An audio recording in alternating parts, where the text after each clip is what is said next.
News live കൊച്ചിയിലേക്ക് സ്വാഗതം. ഈ വാർത്തകൾ നിങ്ങൾക്കായി അവതരിപ്പിക്കുന്നത് Leotech solar solutions powered by mile food stuffs Mookkannoor, Grazia tours and travels near Cochin airport and Cochin Kalabhavan Angamaly franchise. നേതാക്കൾ ജനങ്ങളിൽ നിന്നും അകലുന്നു, ജനങ്ങളിലേക്ക് ഇറങ്ങണം. കോഴിക്കോട് ജില്ലാ നേതൃയോഗത്തിൽ മുഖ്യമന്ത്രിയുടെ മുന്നറിയിപ്പ്. നേതാക്കൾ ജനങ്ങളിൽ നിന്നും അകലുന്നുവെന്ന മുന്നറിയിപ്പുമായി മുഖ്യമന്ത്രി പിണറായി വിജയൻ. സിപിഐഎം കോഴിക്കോട് ജില്ലാ നേതൃയോഗത്തിലാണ് മുഖ്യമന്ത്രിയുടെ മുന്നറിയിപ്പ്. ജനങ്ങളെ കേൾക്കുവാൻ നേതാക്കൾ തയ്യാറാകണമെന്ന് മുഖ്യമന്ത്രി ആവശ്യപ്പെട്ടു. ജനങ്ങളോട് പാർട്ടിക്കാർ നന്നായി പെരുമാറണം, അവരെ നന്നായി കേൾക്കണം. മുന്നിലിരിക്കുന്ന നാട്ടുകാരെ കേൾക്കാതെ മൊബൈൽ കളിക്കുന്ന നേതാക്കളുണ്ട്. ജനങ്ങളിലേക്ക് ഇറങ്ങണം, സാധിക്കുന്ന സഹായങ്ങൾ ചെയ്തു കൊടുക്കണം. ചെയ്യാനാവാത്ത കാര്യങ്ങൾ അവരെ ബോധ്യപ്പെടുത്തണം. ജനങ്ങൾക്കിടയിലേക്ക് നന്നായി ഇറങ്ങിയാൽ കോഴിക്കോട് 13 മണ്ഡലത്തിലും LDF ജയിക്കുമെന്നും പിണറായി വിജയൻ യോഗത്തിൽ പറഞ്ഞു. യുവതിയുമായി അടുത്തത് വിവാഹിതയെന്നറിയാതെ അറിഞ്ഞതോടെ പിന്മാറി ജാമ്യ ഹർജിയിൽ രാഹുൽ മാങ്കൂട്ടത്തിൽ. വിവാഹിതയെന്ന് അറിയാതെയാണ് യുവതിയുമായി അടുത്തതെന്നാണ് ജാമ്യ ഹർജിയിൽ രാഹുലിന്റെ വാദം. യുവതി വിവാഹിതയാണെന്ന് അറിഞ്ഞില്ല. വിവാഹിതയാണെന്ന് അറിഞ്ഞതോടെ താൻ ബന്ധത്തിൽ നിന്നും പിന്മാറി. ഉഭയകക്ഷി സമ്മതപ്രകാരമാണ് ലൈംഗിക ബന്ധത്തിൽ ഏർപ്പെട്ടത്. ഹോട്ടലിൽ മുറി ബുക്ക് ചെയ്തത് യുവതിയാണെന്നും ഹർജിയിൽ പറയുന്നു. തിരുവല്ല മജിസ്ട്രേറ്റ് കോടതിയിലാണ് ജാമ്യ ഹർജി ഫയൽ ചെയ്തത്. മജിസ്ട്രേറ്റ് കോടതി ജാമ്യം തള്ളിയാൽ ജില്ലാ കോടതിയെ സമീപിക്കും. കോട്ടയത്ത് സ്ത്രീയെ കഴുത്തറുത്ത് മരിച്ച നിലയിലും യുവാവിനെ തൂങ്ങി മരിച്ച നിലയിലും കണ്ടെത്തി. കോട്ടയം കാഞ്ഞിരപ്പള്ളിയിൽ സ്ത്രീയെ കഴുത്തറുത്ത് മരിച്ച നിലയിലും യുവാവിനെ തൂങ്ങി മരിച്ച നിലയിലും കണ്ടെത്തി. മോർക്കൂലിൽ ഷേർലി മാത്യുവിനെയാണ് വീട്ടിൽ കഴുത്തറുത്ത നിലയിൽ കണ്ടെത്തിയത്. തൂങ്ങി മരിച്ച നിലയിൽ കണ്ടെത്തിയ യുവാവ് കോട്ടയം സ്വദേശിയെന്ന് സംശയം. ഇന്നലെ അർദ്ധരാത്രിയോടെയായിരുന്നു സംഭവം. വീട്ടമ്മയെ ഫോണിൽ ലഭിക്കാതെ വന്നതോടെ സുഹൃത്ത് നടത്തിയ അന്വേഷണത്തിലാണ് ഇവരെ കിടപ്പുമുറിയിലെ കട്ടിലിനോട് ചേർന്ന് കഴുത്തറുത്ത നിലയിലും യുവാവിനെ സ്റ്റെയർകേസിൽ തൂങ്ങി മരിച്ച നിലയിലും കണ്ടെത്തിയത്. ഇവർ രണ്ടുപേരും മാത്രമായിരുന്നു വീട്ടിലുണ്ടായിരുന്നത്. നാട്ടുകാർക്ക് ഇവരെക്കുറിച്ച് കൂടുതൽ വിവരങ്ങൾ അറിയില്ല. അടുത്തിടെയാണ് ഇവർ വീട് വാങ്ങി താമസം മാറിയത്. ഷേർലിയുടെ വീടാണിത്. സംഭവ സ്ഥലത്ത് പോലീസ് എത്തി. വീട് പോലീസ് സീൽ ചെയ്തിരിക്കുകയാണ്. സംഭവത്തിന്റെ കാരണം വ്യക്തമായിട്ടില്ല.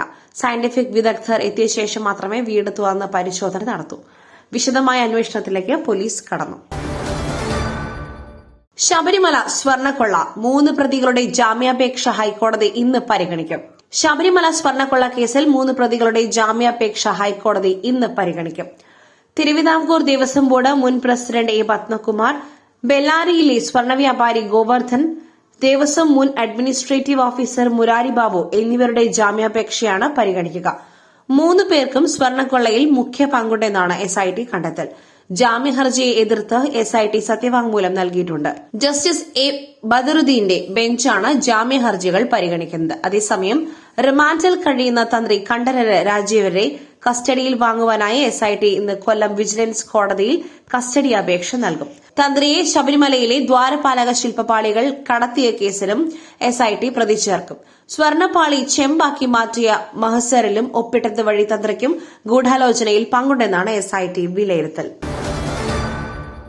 അതിർത്തിയിൽ വീണ്ടും പാക് ഡ്രോണുകൾ. ഇന്ത്യൻ സൈന്യം വെടിയുതിർത്തതായി റിപ്പോർട്ടുകൾ. ഇന്ത്യ പാകിസ്ഥാൻ അതിർത്തിയിൽ നിയന്ത്രണ രേഖയ്ക്ക് സമീപം വീണ്ടും പാക് ഡ്രോണുകൾ കണ്ടതായി സംശയം. ജമ്മുകാശ്മീരിലെ നൌഷേര സെക്ടറിലാണ് സംഭവം. ഡ്രോണിന് നേരെ ഇന്ത്യൻ സൈന്യം വെടിയുതിർത്തു. പ്രദേശത്ത് നിന്നും നിരവധി ഡ്രോണുകൾ കണ്ടെത്തിയെന്നും വിവരമുണ്ട്. നിലവിൽ ആശങ്കപ്പെടേണ്ട സാഹചര്യം ഇല്ല. ഓപ്പറേഷൻ സിന്ദൂറിന്റെ സമയത്ത് കണ്ടതിന് സമാനമായി രാത്രി ആകാശം പ്രകാശമാനമാക്കുന്ന ട്രേസർ റൌണ്ടുകളുടെയും വെടിയുണ്ടകളുടെയും വീഡിയോ ദൃശ്യങ്ങൾ പുറത്തുവരികയും ചെയ്തു. വൈകിട്ട് 6:30ക്കും 7:30ക്കും ഇടയിലാണ് സംഭവം. റിപ്പബ്ലിക് ദിനത്തിന്റെ ഭാഗമായി അതിർത്തിയിൽ ജാഗ്രത ശക്തമാണ്. പുട്ടു രുചികരമാവണമെങ്കിൽ മയിലിന്റെ പുട്ടുപൊടി തന്നെ വേണം. അതിന് ചെമ്പാപ്പുട്ടാണെങ്കിലും അങ്ങനെ തന്നെ. മയിൽ റൈസ് ആൻഡ് ഫുഡ് പ്രൊഡക്ട്സ്, ശ്രേഷ്ഠം സമ്പുഷ്ടം. കേന്ദ്ര സർക്കാരിനെതിരെ പ്രതിഷേധം ശക്തമാക്കുവാൻ സംയുക്ത കിസാൻ മോർച്ച ഈ മാസം 19-ന് ലഖിംപൂർ ഖേരിയിൽ മഹാപഞ്ചായത്ത് ചേരും. വൈദ്യുതി ഭേദഗതി ബില്ലിന്റെ കരടിൽ നിന്നും മോദി സർക്കാർ പിന്മാറണമെന്നും സംയുക്ത കിസാൻ മോർച്ച മുന്നറിയിപ്പ് നൽകി. മോദി സർക്കാരിന്റെ കർഷക തൊഴിലാളി വിരുദ്ധ നയങ്ങൾക്കെതിരെ പ്രതിഷേധം ശക്തമാകും എന്നാണ് സംയുക്ത കിസാൻ മോർച്ചയുടെ പ്രഖ്യാപനം. 3ാമത്തെ ലൈംഗിക പീഡന പരാതി. രാഹുൽ മാങ്കൂട്ടത്തിലിന്റെ ജാമ്യാപേക്ഷ ഇന്ന് പരിഗണിക്കും. 3ാമത്തെ ലൈംഗിക പീഡന പരാതിയിൽ അറസ്റ്റിലായ രാഹുൽ മാങ്കൂട്ടത്തിൽ MLA യുടെ ജാമ്യാപേക്ഷ ഇന്ന് തിരുവല്ല മജിസ്ട്രേറ്റ് കോടതി പരിഗണിക്കും. യുവതി വിവാഹിതയാണെന്നറിയാതെ സൌഹൃദത്തിൽ ആയെന്നാണ് ജാമ്യ ഹർജിയിലെ പ്രധാന വാദം. ഉഭയസമ്മത പ്രകാരമാണ് ലൈംഗിക ബന്ധത്തിൽ ഏർപ്പെട്ടത്. തിരുവല്ലയിൽ ഹോട്ടൽ മുറി ബുക്ക് ചെയ്തത് യുവതിയാണെന്നും പ്രതിഭാഗം വാദിക്കുന്നു. സമാനമായ മറ്റൊരു കേസിൽ അറസ്റ്റ് തടഞ്ഞ കോടതി വീണ്ടും മറ്റൊരു പരാതിയിലൂടെ അറസ്റ്റ് ചെയ്തതിന് പിന്നിൽ രാഷ്ട്രീയ താൽപര്യങ്ങളുണ്ടെന്നാണ് രാഹുലിന്റെ അഭിഭാഷകരുടെ വാദം. മജിസ്ട്രേറ്റ് കോടതി ജാമ്യം നിഷേധിച്ചാൽ സെഷൻസ് കോടതിയെ സമീപിക്കും. 14 ദിവസം റിമാൻഡിൽ കഴിയുന്ന രാഹുൽ മങ്കോട്ടത്തിൽ നിലവിൽ മാവേലിക്കര സ്പെഷ്യൽ സബ് ജയിലിലാണ്. മറ്റൊരു വാർത്തയുമായി കണ്ടുമുട്ടുന്നതുവരെ നന്ദി, നമസ്കാരം.